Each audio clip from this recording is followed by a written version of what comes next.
आज हम पढ़ेंगे 11वीं बायोलॉजी।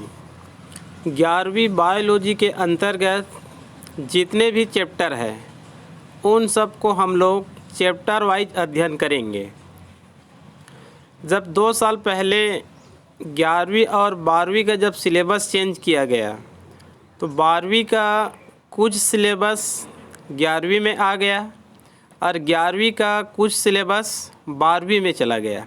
जैसे पहले जेनेटिक्स का जो 2 चैप्टर है वो पहले 11वीं में ही था। वर्तमान में 11वीं से इसको 12वीं में चेंजेस किया गया है। और जो विभिन्न प्रकार के जो 12वीं में जो ह्यूमन फिजियोलॉजी के अंतर्गत मानव शरीर में पाए जाने वाले जो तंत्र थे उनमें से अधिकांश तंत्र 11वीं के सिलेबस में आ गया। केवल जो रिप्रोडक्टिव सिस्टम है वो 12वीं में है। उसके बाद कहना चाहिए जो पाचन तंत्र है, श्वसन तंत्र है, उत्सर्जन तंत्र है, ब्लड सर्कुलेटरी सिस्टम है, कंकाल तंत्र है, नर्वस सिस्टम है, एंडोक्राइन सिस्टम है, इंटेगमेंट्री सिस्टम है, ये सब कहना चाहिए 11वीं के सिलेबस में आ गए हैं।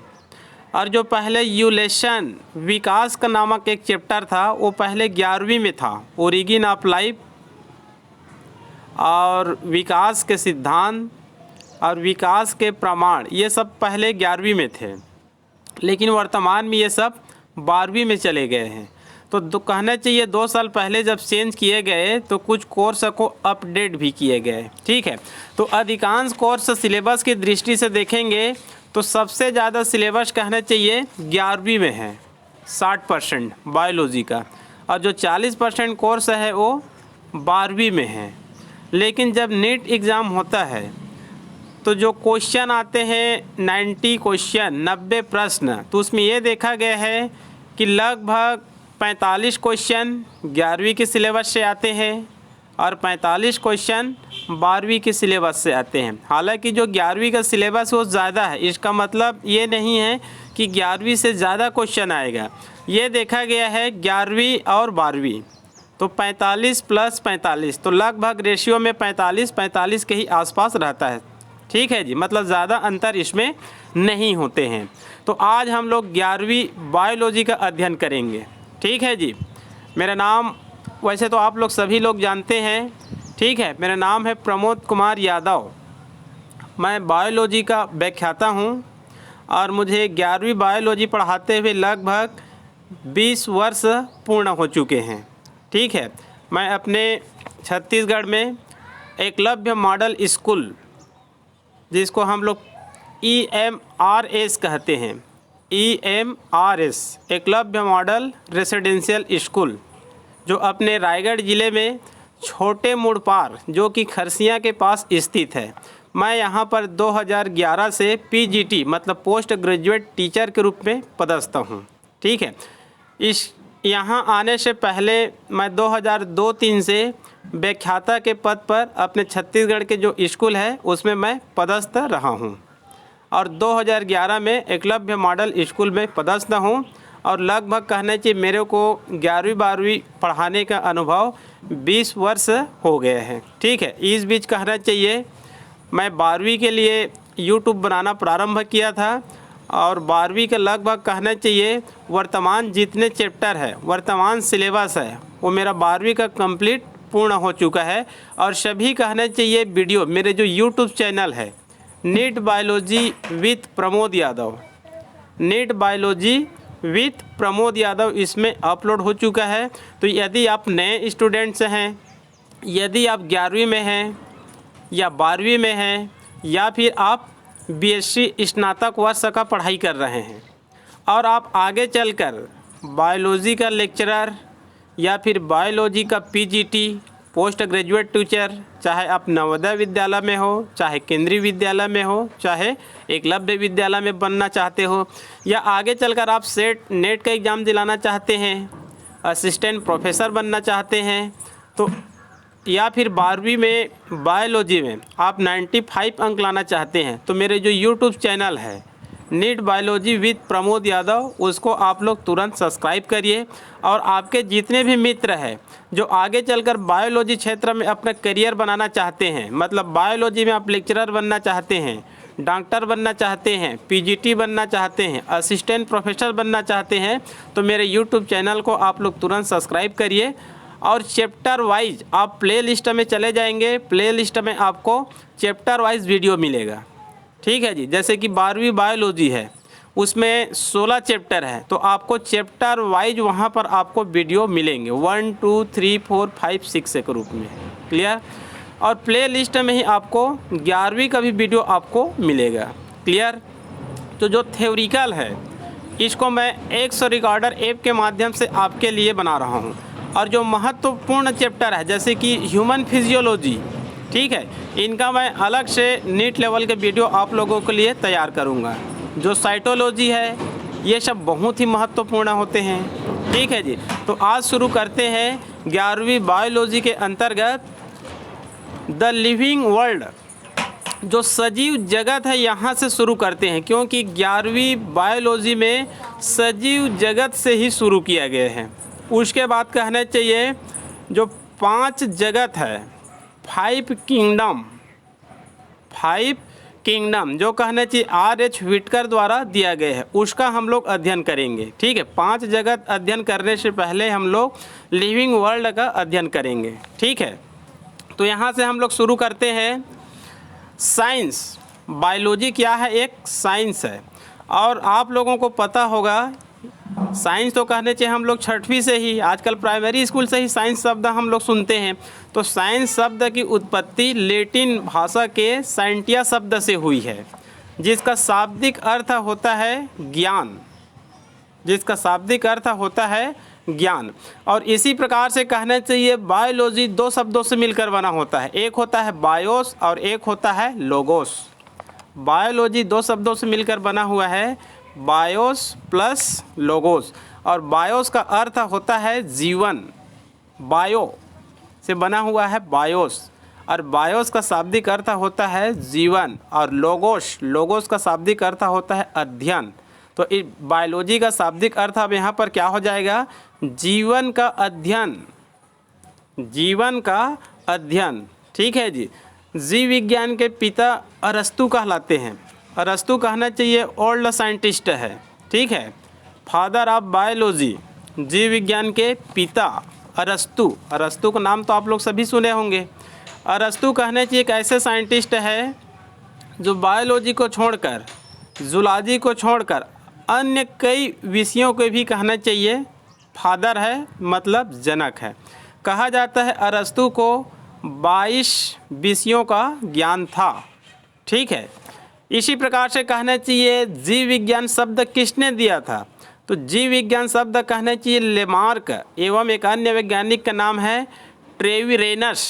यहाँ पर कहना चाहिए PDF में मोबाइल जब सपोर्ट नहीं करता है तो कई अक्षर यहाँ पर नहीं मिलते हैं, या फिर आपको लगेगा त्रुटिपूर्ण है। ठीक है, लेकिन वास्तव में त्रुटिपूर्ण नहीं है, क्योंकि जो मोबाइल का जब PDF बनाते हैं तो कई अक्षरों को सपोर्ट नहीं कर पाते हैं। तो ट्रेविरेनस और लेमार्क, इन दोनों वैज्ञानिकों ने 1802 में बायोलॉजी शब्द दिए थे। क्लियर, मतलब बायोलॉजी शब्द प्रारंभ से नहीं चल रहा है। जीव विज्ञान जो शब्द है ये 1802 में लेमार्क और ट्रेविरेनस साइंटिस्ट द्वारा दिया गया एक शब्द है। क्लियर। यहाँ पर देखेंगे ब्रांच ऑफ बायोलॉजी, जीव विज्ञान की शाखाएं। जीव विज्ञान की कहना चाहिए 100, 200, 500 से अधिक शाखाएं हैं।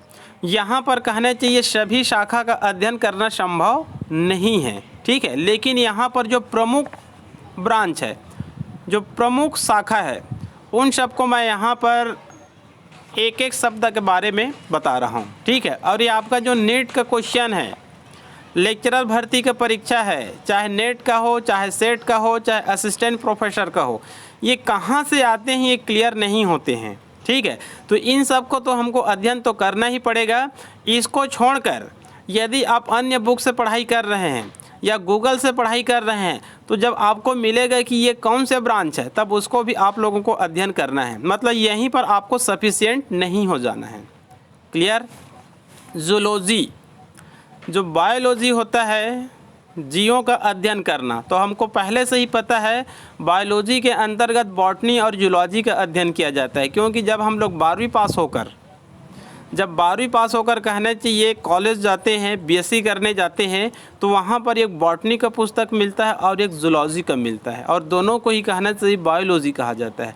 जबकि हम 11वीं 12वीं में जब अध्ययन करते रहते हैं तो हमको बायोलॉजी का पुस्तक मिलता है, और एक ही बायोलॉजी पुस्तक के अंदर कुछ पोर्शन कहना चाहिए बॉटनी का होते हैं और कुछ क्या होते हैं, जूलॉजी का होते हैं। क्लियर। तो जंतुओं का अध्ययन करना जूलॉजी, इसके पिता कहलाते हैं अरस्तु। वैसे टोटल बायोलॉजी का पिता भी क्या कहलाते हैं, अरस्तु ही कहलाते हैं। ठीक है, लेकिन जब इन दोनों को अलग कर दूंगी, जब बॉटनी और जूलॉजी दोनों को आप अलग कर देंगे तो दोनों के कहना चाहिए पिता या फिर जनक अलग अलग हो जाते हैं। इस बात को भी आप लोग विशेष रूप से याद रखेंगे। जूलॉजी मतलब जंतुओं का अध्ययन करना, इसके पिता है या जनक है अरस्तु। सेकंड है बॉटनी, ठीक है। वनस्पति विज्ञान का अध्ययन, इनके फादर या जनक कहलाते हैं थियोफ्रेस्टस। क्लियर। माइक्रोबायोलॉजी, सूक्ष्म जीव विज्ञान, पहले कहना चाहिए बायोलॉजी को 2 शाखा में बांट दिया गया, 2 जगत में बांट दिया गया, एक था जूलॉजी, एक था बॉटनी। फिर बाद में कहना चाहिए अन्य वैज्ञानिक आए, उन्होंने कहना चाहिए बायोलॉजी को 3 जगत में बांट दिए या फिर 3 शाखा में बांट दिए। ठीक है। और तीसरा नाम क्या था, माइक्रोबायोलॉजी, सूक्ष्म जीव विज्ञान। तो माइक्रोबायोलॉजी के अंतर्गत किसका अध्ययन किया जाता है, सूक्ष्म जीवों का। सूक्ष्म जीव मतलब वायरस, बैक्टीरिया, फंजाई मतलब कवक, जो सूक्ष्म होते हैं, जो खुली आंखों से दिखाई नहीं देते हैं, इन सब को कहना चाहिए हम लोग माइक्रोबायोलॉजी के अंतर्गत अध्ययन करते हैं। फादर ऑफ माइक्रोबायोलॉजी माना जाता है एंटोनी वान लुएनहाक। और ये जो लुएनहाक है, इनको फादर ऑफ बैक्टीरियोलॉजी भी कहा जाता है। फादर ऑफ बैक्टीरियोलॉजी मतलब जीवाणु विज्ञान के पितामह भी इसको कहा जाता है। मॉडर्न माइक्रोबायोलॉजी मतलब आधुनिक सूक्ष्म जीव विज्ञान, इनके पिता कहलाते हैं रॉबर्ट कोच। जब सामान्य माइक्रोबायोलॉजी कहेंगे तब कहना चाहिए इनके जनक कहलाते हैं एंटोनी वान लुएनहाक। ठीक है। जब मॉडर्न माइक्रोबायोलॉजी कहेंगे तो ये हो जाएगा रॉबर्ट कोच हो जाएगा। क्लियर। एनाटॉमी मतलब होता है जीवों के आंतरिक संरचनाओं का अध्ययन करना। जैसे कि एक उदाहरण लेते हैं मानव। ठीक है। जैसे हमारे शरीर के आंतरिक अंगों का, आंतरिक भागों का जब अध्ययन करेंगे, ठीक है, तब उसको कहा जाता है एनाटॉमी। जैसे कि हमारे शरीर के अंदर में हार्ट है, लीवर है, पेनक्रियास है, टेस्टिस है, ओवरीज है, बहुत आर्गन हैं, तो उनके कहना चाहिए हम लोग इंटरनल स्ट्रक्चर का अध्ययन करेंगे, तब वो कहलाती है एनाटॉमी। ठीक है जी। आगे है बायोकेमिस्ट्री, आगे है बायो प्लस केमिस्ट्री। बायो भी है और केमिस्ट्री भी है। तो जैविक पदार्थ के रसायनों का अध्ययन करना। जैसे कि जैविक पदार्थ, उदाहरण ले लेते हैं, जैसे प्लांट ले लेते हैं, एनिमल ले लेते हैं, और हमारे शरीर में विभिन्न प्रकार के जो पदार्थ पाए जाते हैं, जैसे कार्बोहाइड्रेट है, प्रोटीन है, वसा है, विटामिन है, मिनरल्स है, इन सब का अध्ययन करना बायोकेमिस्ट्री मतलब बायो के साथ केमिस्ट्री। ठीक है जी। जैसे कि बायोकेमिस्ट्री के अंतर्गत आप क्या पढ़ेंगे, तो कार्बोहाइड्रेट है, प्रोटीन है, वसा है, विटामिन है, मिनरल्स है, इन सब का इसमें विशेष रूप से अध्ययन करते हैं, मतलब रासायनिक पदार्थों का अध्ययन। क्लियर। Cyto plus logy. ठीक है। कोशिका का अध्ययन करना साइटोलॉजी कहलाता है। इसको हिंदी में कोशिका विज्ञान, इंग्लिश में थोड़ा अलग लग रहा है, साइटोलॉजी, हिंदी में कोशिका विज्ञान। कोशिका का अध्ययन करना ही क्या कहलाता है, साइटोलॉजी कहलाता है। ठीक है। आप सबको पता होगा कोशिका का खोज किसने किया था, तो 1665 में रॉबर्ट हुक नामक साइंटिस्ट ने किए थे। क्लियर। तो कहना चाहिए father of cytology Robert Hooke. Karyology मतलब केंद्रक का अध्ययन करना। आप सबको पता है कोशिका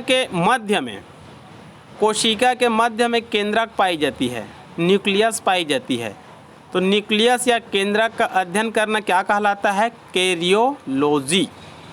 ठीक है, जैसे हम सेल डिवीज़न का अध्ययन करते हैं तो सेल डिवीज़न में वहाँ पर दो शब्द आप लोग याद रखेंगे जो यहीं से रिलेटेड है। एक होता है साइटोकाइनेसिस। साइटोकाइनेसिस मतलब कोशिका का विभाजन होना। कैरियोकाइनेसिस मतलब केंद्रक का विभाजन होना। साइटो और कैरियो, साइटोलॉजी, कैरियोलॉजी। कैरियोलॉजी केंद्रक का अध्ययन, साइटोलॉजी कोशिका का अध्ययन। तो कोशिका का विभाजन साइटोकाइनेसिस और केंद्रक का विभाजन कैरियोकाइनेसिस। क्लियर? आगे है इकोलॉजी। इकोलॉजी के बारे में तो आप लोग सभी जानते हैं क्योंकि इसको हम लोग 12वीं में विशेष रूप से अध्ययन किए हैं, या फिर ये कहना चाहिए 9वीं 10वीं में भी ये होते हैं। इकोलॉजी जीव मतलब हम लोग क्या हैं? जीव हैं, चाहे एनिमल हो, चाहे मानव हो, चाहे पौधे हो। और हमारे चारों तरफ जो कहना चाहिए वातावरण पाई जाती है, पर्यावरण पाई जाती है। तो जीव और पर्यावरण के बीच, जीव प्लस हमारे चारों तरफ पाए जाने वाले पर्यावरण, तो जीव और पर्यावरण के बीच, दोनों के बीच के संबंधों को अध्ययन करना क्या कहलाता है? इकोलॉजी कहलाता है। ठीक है जी। इकोलॉजी के अंतर्गत हम लोग विशिष्ट रूप से समष्टि का अध्ययन करते हैं, मतलब पॉपुलेशन का अध्ययन करते हैं, जीव का अध्ययन करते हैं, इकोसिस्टम का अध्ययन करते हैं। इकोसिस्टम से तो सभी परिचित हैं। इकोसिस्टम शब्द कहना चाहिए टेंसले नामक साइंटिस्ट ने दिए थे। ठीक है, इसके अंतर्गत चाहे आपका घास का पारिस्थितिक तंत्र हो, ग्रासलैंड इकोसिस्टम, चाहे फॉरेस्ट इकोसिस्टम, चाहे पॉन्ड इकोसिस्टम, चाहे रिवर इकोसिस्टम, इन सब का विशेष रूप से अध्ययन करते हैं। इसी के अंतर्गत पिरामिड का भी अध्ययन करते हैं, बायोजियोकेमिकल साइकिल का भी अध्ययन करते हैं, बायोडाइवर्सिटी का भी अध्ययन करते हैं, और इन्वायरमेंटल मतलब पर्यावरण का भी इसी के अंतर्गत अध्ययन करते हैं। ठीक है जी। ये 12वीं बायोलॉजी में कहना चाहिए जो 5th यूनिट है, 5th यूनिट में इकोलॉजी को ही रखा गया है। ये बहुत ही कहना चाहिए सिंपल है। क्लियर? आगे है एंडोक्राइनोलॉजी। एंडोक्राइनोलॉजी अंतःस्रावी तंत्र। हमारे शरीर में अंतःस्रावी तंत्र भी होते हैं और बहिस्रावी तंत्र भी होते हैं। ठीक है, अंतःस्रावी तंत्र एंडोक्राइन सिस्टम। तो अंतःस्रावी ग्रंथि का अध्ययन करते हैं। इसमें हमारे शरीर में कहना चाहिए कुछ ग्रंथि पाई जाती है जिसमें नलिका नहीं पाई जाती। हमारे शरीर में लगभग 8-10 की संख्या में कुछ ग्रंथि पाए जाते हैं। इन ग्रंथियों में नलिकाएं नहीं पाई जाती है, जिसके कारण इसका दूसरा नाम क्या हो जाएगा? नलिका विहीन ग्रंथि। नलिका विहीन ग्रंथि मतलब ऐसे ग्रंथि जिसमें नलिका नहीं पाई जाती, तब इसका दूसरा नाम हो जाएगा नलिका विहीन ग्रंथि। ठीक है, और इसको कहना चाहिए हम लोग विज्ञान शब्द में बोलते हैं एंडोक्राइन ग्लैंड्स। ठीक है, जैसे कि उदाहरण है ब्रेन के जस्ट बगल में पाई जाती है पिट्यूटरी ग्लैंड्स, गर्दन में पाई जाती है thyroid gland, parathyroid gland, adrenal gland, hypothalamus, thymus glands. ये सब कहना चाहिए एंडोक्राइन ग्लैंड्स होते हैं, और ये हार्मोन का सेक्रेशन करते हैं। मतलब ये सब एक रासायनिक पदार्थ का सेक्रेशन करते हैं। इन सब रासायनिक पदार्थों को क्या कहा जाता है? हार्मोन। हार्मोन का शाब्दिक अर्थ क्या होता है? मैं क्रियाशीलता को जगाता हूँ। हार्मोन एक रासायनिक पदार्थ है जिसका शाब्दिक अर्थ होता है मैं क्रियाशीलता को जगाता हूँ। और इन रासायनिक पदार्थ, इन हार्मोनों का सेक्रेशन कौन से ग्रंथि करते हैं? अंतःस्रावी ग्रंथि। तो हमारे शरीर में pituitary gland, thyroid gland, parathyroid gland, adrenal gland, ये विशेष रूप से अंतःस्रावी ग्रंथि होते हैं जो रासायनिक पदार्थों का सेक्रेशन करते हैं। हमारे शरीर में 100 से अधिक हार्मोन पाए जाते हैं, और इन हार्मोनों का सेक्रेशन कौन करते हैं? नलिका विहीन ग्रंथि मतलब अंतःस्रावी ग्रंथि। ठीक है, इसको कहा जाता है एंडोक्राइनोलॉजी या एंडोक्राइन सिस्टम। एक और ग्रंथि होती है जिसमें नलिका पाई जाती है, ठीक है जी, जैसे लीवर, पेनक्रियास, सलेवरी ग्लैंड्स है। लीवर, पेनक्रियास, लीवर मतलब यकृत, पेनक्रियास मतलब अग्नाशय और सलेवरी ग्लैंड्स मतलब लार ग्रंथि। इनका हम लोग विशेष रूप से पाचन तंत्र में अध्ययन करते हैं, ठीक है, क्योंकि ये कहना चाहिए डाइजेस्टिव से रिलेटेड होते हैं, पाचन ग्रंथि के रूप में कार्य करते हैं, जिसके कारण कहना चाहिए इसको हम लोग डाइजेस्टिव सिस्टम के अंतर्गत अध्ययन करते हैं। और इन तीनों ग्रंथियों में नलिका पाई जाती है, डक्ट पाई जाती है, जिसके कारण इसको कहा जाता है नलिका युक्त ग्रंथि, नलिका युक्त ग्रंथि, ठीक है। लेकिन जो पेनक्रियास होते हैं, अग्नाशय होते हैं, इनको दोनों का बीच की कड़ी कहते हैं, मतलब इसको मेक्सोक्राइन ग्लैंड से कहा जाता है। क्या कहा जाता है? मेक्सोक्राइन ग्लैंड्स, क्योंकि उसमें हार्मोन भी बनते हैं, इंसुलिन हार्मोन भी बनते हैं, और जो अग्नाशयी रस होते हैं उसमें डाइजेस्टिव एंजाइम भी पाए जाते हैं। इसको भी कई बार पूछा जाता है इनमें से कौन से आर्गन है जो मेक्सोक्राइन ग्लैंड से होते हैं, मतलब एंडोक्राइन भी नहीं होते हैं और एक्सोक्राइन भी नहीं होते हैं, बल्कि क्या होते हैं? मेक्सोक्राइन ग्लैंड से होते हैं। एंडोक्राइनोलॉजी पर सबसे अधिक कार्य कौन से साइंटिस्ट ने किए हैं? Thomas Alva Edison, Thomas Alva Edison, जिसको कारण इसको कहना चाहिए इसका जनक भी कहा जाता है। क्लियर? आगे है जू पैथोलॉजी। पैथोलॉजी मतलब आप लोग सुने होंगे, जब हमको कहना चाहिए कोई भी रोग हो जाता है, जनरली तौर पर टाइफाइड मलेरिया हो जाता है, तो हम लोग पैथोलॉजी जाते हैं और वहाँ पर कहना चाहिए टेस्ट कराते हैं। तो इसमें जू शब्द जुड़ा हुआ है, जू मतलब जंतु, तो जंतुओं के रोगों का अध्ययन करना, जंतुओं के रोगों का अध्ययन करना क्या कहलाएगा? जू पैथोलॉजी कहलाएगा। क्लियर? आगे है एंजियोलॉजी। हमारे शरीर में कहना चाहिए हार्ट, हार्ट में धमनी भी पाई जाती है जुड़ी हुई और सिरा भी पाई जाती है। हार्ट से कहना चाहिए जो शुद्ध रक्त होते हैं वो धमनी में प्रवाहित होते हैं, और जो अशुद्ध रक्त होते हैं वो सिराओं में प्रवाहित होते हैं। तो हमारे शरीर में कहना चाहिए बहुत अधिक संख्या में आर्टरी और वेन पाई जाती है, धमनी और सिरा पाई जाती है। तो धमनी और सिरा, आर्टरी और वेन का अध्ययन करना कौन सी विज्ञान कहलाती है? एंजियोलॉजी। ठीक है जी। यदि धमनी और सिरा में किसी प्रकार की त्रुटि होता है और ऑपरेशन या सर्जरी करते हैं तो उसको एंजियोप्लास्टी कहा जाता है, एंजियोप्लास्टी। क्लियर? आगे है बैक्टीरियोलॉजी, मतलब बैक्टीरिया का अध्ययन करना, bacteriology. Father of bacteriology Antonie van Leeuwenhoek, क्योंकि ल्यूवेनहॉक ही पहले वैज्ञानिक है जिन्होंने कहना चाहिए बैक्टीरिया का क्या किया था? खोज किया था। क्लियर? डर्मेटोलॉजी, त्वचा का अध्ययन करना डर्मेटोलॉजी कहलाता है। इसके जो डॉक्टर होते हैं वो स्किन स्पेशलिस्ट कहलाते हैं। क्लियर? आगे है इटियोलॉजी, रोग के कारणों का अध्ययन करना। रोग मतलब कौन सा रोग हो गया है, क्या रोग है। डॉक्टर के हम लोग जाते हैं तो डॉक्टर सबसे पहले क्या करता है? रोग के कारण को जानना चाहता है कि क्या रोग है उसको जानना चाहता है, मतलब पैथोलैब भेज देता है। तो रोग के कारणों का अध्ययन करना कौन सा विज्ञान कहलाता है? Aetiology. Clear? Gynaecology, gynaecology, gynaecology कहना चाहिए जो फीमेल होती है, जो स्त्री होती है, जैसे उनके शरीर में किसी भी प्रकार का कहना चाहिए फीमेल रिप्रोडक्टिव सिस्टम संबंधित कुछ रोग होते हैं तो हम लोग कहना चाहिए कहाँ ले जाते हैं महिलाओं को इलाज कराने के लिए?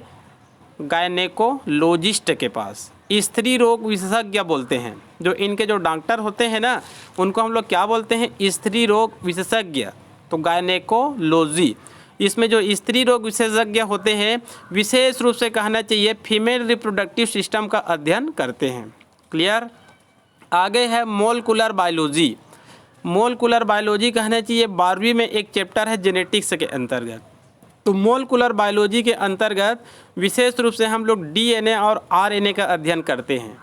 DNA, RNA, genetic code, protein synthesis और जीन की क्रियाओं का नियमन। 12वीं में एक चैप्टर है मोलकुलर बेसिस ऑफ इनहेरिटेंस, वंशागतिकी का आणविक सिद्धांत। तो खाली मोलकुलर बोलेंगे तो आणविक विज्ञान, इसमें डीएनए और आरएनए का विशेष रूप से अध्ययन किया जाता है। क्लियर, ये मेडिकल का बहुत ही महत्वपूर्ण शाखा है।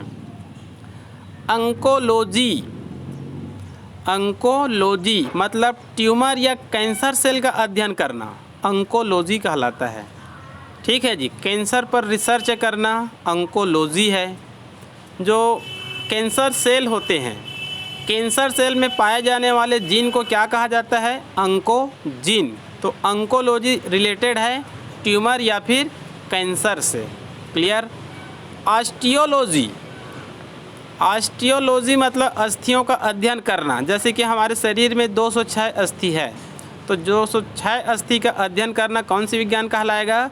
ऑस्टियोलॉजी कहलाएगा। हम लोग जब डॉक्टर के पास जाते हैं तो आप लोग उनके नेम प्लेट के नीचे में देखना आर्थो लिखा रहता है। क्या लिखा रहता है? आर्थो।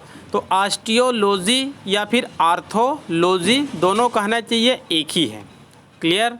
जैसे सामान्य हम लोग केवल अस्थि के बारे में ही अध्ययन करेंगे तो ऑस्टियोलॉजी कहलाएगा, और अस्थि का विस्तृत अध्ययन, ठीक है, मतलब जो डॉक्टरी पढ़ाई करते हैं उसको आर्थो कहते हैं।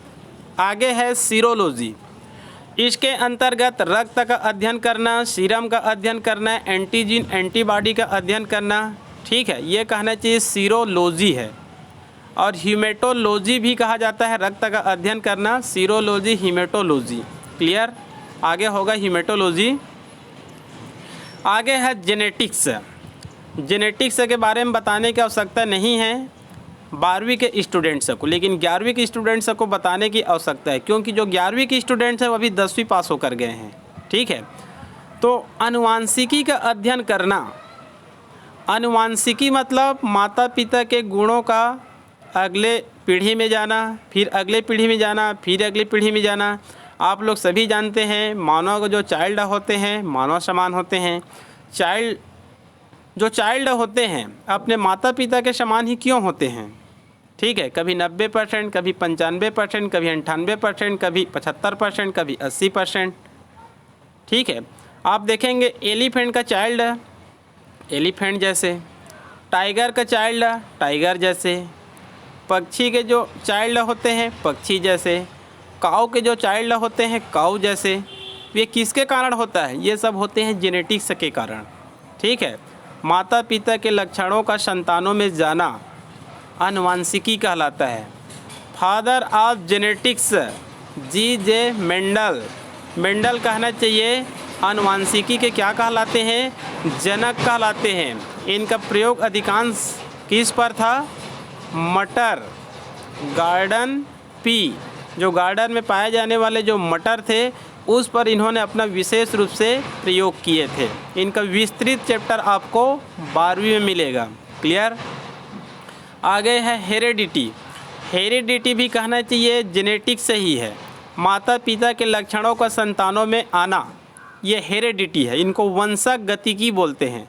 वंशागत, जब हम लोग देखते हैं पिता का कोई गुण होता है वह गुण चाइल्ड में स्पष्ट रूप से दिखाई देता है, तो जो कहना चाहिए अशिक्षित व्यक्ति है वो भी बता देते हैं ये क्या है, ये वंशागत लक्षण है। मतलब इनके पिताजी में भी ये लक्षण पाए जाते थे। आप लोग देखेंगे, मान लो कोई पिताजी हैं जिनके जो बाल है कहना चाहिए एकदम कहना चाहिए घुंघरालू थे, तो उनके जो चाइल्ड होते हैं उनके भी बाल भी क्या होते हैं? घुंघरालू होते हैं।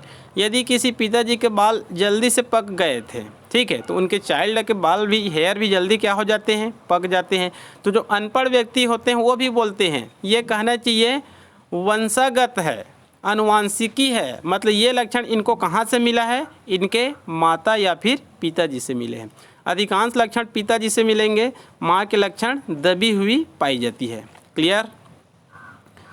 आगे है सुजनिकी, मतलब इंग्लिश में बोलते हैं यूजेनिक्स। इंग्लिश में बोलते हैं यूजेनिक्स और हिंदी में बोलते हैं सुजनिकी। मानव श्रेष्ठ बनने का विज्ञान। श्रेष्ठ मानव बनने का विज्ञान कौन सा विज्ञान कहलाता है? यूजेनिक्स, मतलब सुजनिकी। इसके पिता कहना चाहिए फ्रांसिस गाल्टन है। Francis Galton. जैसे कि हम लोग कई बार ध्यान देते हैं या फिर मन में ही कहना चाहिए, हम लोग मनन करते रहते हैं। जैसे कि किसी क्लास में हम लोग 60, 70, 40 सभी बच्चों को एक साथ शिक्षा देते हैं, तो कुछ कहना चाहिए स्टूडेंट से ब्रिलियंट हो जाते हैं, मेधावी स्टूडेंट हो जाते हैं, जबकि अधिकांश स्टूडेंट कहना चाहिए श्रेष्ठ मानव या फिर मेधावी स्टूडेंट्स नहीं बनते हैं। तो इसका कारण क्या हो सकता है? तो इसके कारणों का अध्ययन करना या श्रेष्ठ मानव कैसे बनते हैं, अध्ययन करने विज्ञान को हम लोग क्या बोलते हैं? यूजेनिक्स बोलते हैं, सुजननिकी। ठीक है, तो ये माना जाता है किसी मानव या कोई मानव श्रेष्ठ मानव क्यों बनती है, तो उसका कारण ये होता है कि उनके चारों तरफ का वातावरण और उनका आनुवंशिकी। मतलब मान लो उनके पिताजी भी अच्छे पढ़े लिखे हैं, उनके पिताजी भी अच्छे या फिर माता पिता अच्छे पढ़े लिखे हैं और वो जहाँ पर रह रहा है वो चारों तरफ कहना चाहिए एजुकेशन का माहौल है। तो पर्यावरण भी उसका क्या है? एजुकेशन। और माता पिता का क्या है? वो भी एजुकेटेड। तो श्रेष्ठ मानव बनने की संभावना क्या हो जाती है? बढ़ जाती है। तो इसी को कहा जाता है सुजननिकी, यूजेनिक्स। इनसे दो शब्द और होते हैं, आप लोग को मैं वहाँ पर पढ़ाया हूँ मेरे यूट्यूब चैनल में। क्लियर? ये है सुजननिकी, यूजेनिक्स। एक और शब्द बता रहा हूँ, यूथेनिक्स। ये है यूजेनिक्स। एक और होता है यूथेनिक्स। यूथेनिक्स में क्या होता है? श्रेष्ठ मानव बनने के लिए मतलब वातावरण और जेनेटिक्स के साथ, वातावरण और जेनेटिक्स के साथ अच्छी शिक्षा, अच्छी पोषण, अच्छी शिक्षा, अच्छी पोषण और अच्छी स्वास्थ्य, अच्छी शिक्षा, अच्छी पोषण और अच्छी स्वास्थ्य। मतलब इनमें आपको अच्छा स्वास्थ्य भी देना है, हेल्थ है, गुड हेल्थ है और गुड न्यूट्रिशन, और पर्यावरण तो रहेगा ही रहेगा। ठीक है, मतलब इनकी सहायता से श्रेष्ठ मानव बनाना यूथेनिक्स कहलाता है, यूथेनिक्स। एक और होता है यूफेनिक्स, एक और होता है यूफेनिक्स। यूफेनिक्स मतलब होता है जन्मजात रोग और उसका इलाज। जन्मजात रोग और उसका इलाज। मान लो कहना चाहिए किसी चाइल्ड जब पैदा होते हैं तब उसमें कुछ आनुवंशिकी रोग पाई जाती है, मतलब जन्मजात पाई जाती है। तो जन्मजात रोग और उसका इलाज यूफेनिक्स कहलाती है। क्लियर? आगे है ब्लड ग्रुप। ब्लड ग्रुप का अध्ययन करना, ब्लड ग्रुप ही यहाँ पर लिखा गया है और इनके पिता कहलाते हैं लैड स्टीनर। 1940 में कहना चाहिए जो लैड स्टीनर नामक साइंटिस्ट है, इन्होंने ही कहना चाहिए ब्लड ग्रुप का क्या किया था? खोज किया था कि ब्लड ग्रुप ए है कि बी है कि ए बी है कि ओ है। मतलब ब्लड ग्रुप से रिलेटेड लैड स्टीनर। क्लियर? आधुनिक जेनेटिक्स, आप लोग को जस्ट मैं ऊपर में बताया था genetics, father of genetics, father of genetics आप लोग को बताया था मैं मेंडल। अब यहाँ पर दूसरा क्वेश्चन है मॉडर्न जेनेटिक्स, आधुनिक जेनेटिक्स। इनके पिता कहलाते हैं डब्ल्यू बेटसन। याद रखेंगे, फादर ऑफ जेनेटिक्स नाम आएगा तो मेंडल। ठीक है, मॉडर्न जेनेटिक्स आएगा तो Bateson, W Bateson. Clear? X biology, x biology मतलब हमको पता है कि जो 8 ग्रह है उसमें पृथ्वी एक ऐसा ग्रह है जिसमें जीवन है। दूसरे ग्रह में जीवन है कि नहीं है? ठीक है, तो अधिकांश वैज्ञानिकों का मानना है कि दूसरे ग्रह में जीवन नहीं है, क्योंकि वहाँ रहने लायक ही वातावरण नहीं है। वातावरण है तो वाटर नहीं है। वैज्ञानिकों ने कहना चाहिए मंगल ग्रह, मंगल ग्रह में जीवन उत्पन्न होने की संभावना व्यतीत कर रहे हैं। ठीक है, या फिर एक अनुमान लगा रहे हैं।